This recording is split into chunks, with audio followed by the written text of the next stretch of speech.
Alright, this is going to be a little bit more fun because I'm out here outside the car now.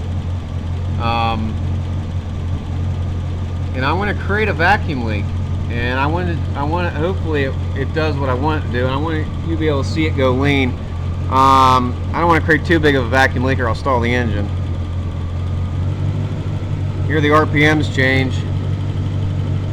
And we went lean. Look at the 102.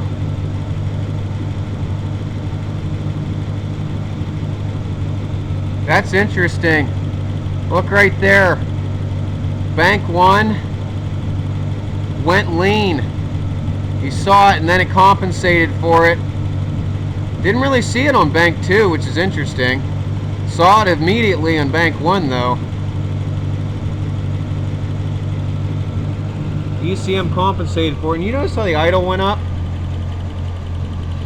On a speed density system, that's interesting. Look how the integrator moved. And considering I was on bank 1 of the engine, I think that's why we saw it there and not so much on the other side, because it wasn't a very big vacuum leak. That's kind of cool actually, because I caused a small vacuum leak on this side, not so much the other side. Maybe I'll try the fuel pressure regulator on the other side and see if the other bank responds. Maybe you got to do it bank to bank, you know, because it's not a very big leak. I don't want to stall the engine, so I'm not going to pull the brake booster hose or anything big. That was kind of cool though. Fans are cycling again, so hopefully you can hear me over them. But just a quick test there. You can see how quickly that thing went lean.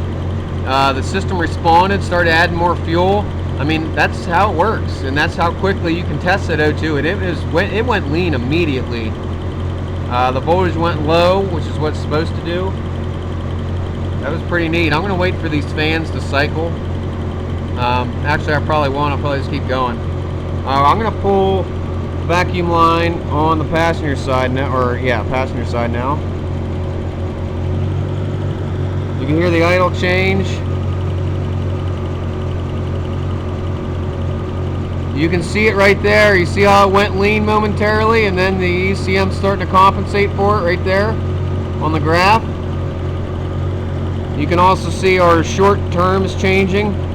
I'm going to plug that back in. You hear our RPM change as the computer compensates for that. My idle air control moved. Kind of neat when you can see stuff doing what it's supposed to do. Yeah, just to point it out again, that's where I pulled the hose on the passenger side. And bank 2 went lean. Pretty cool. I'm going to have to shut the car off and take the intake air boot off so I can get some propane here and show you how to check it for going rich.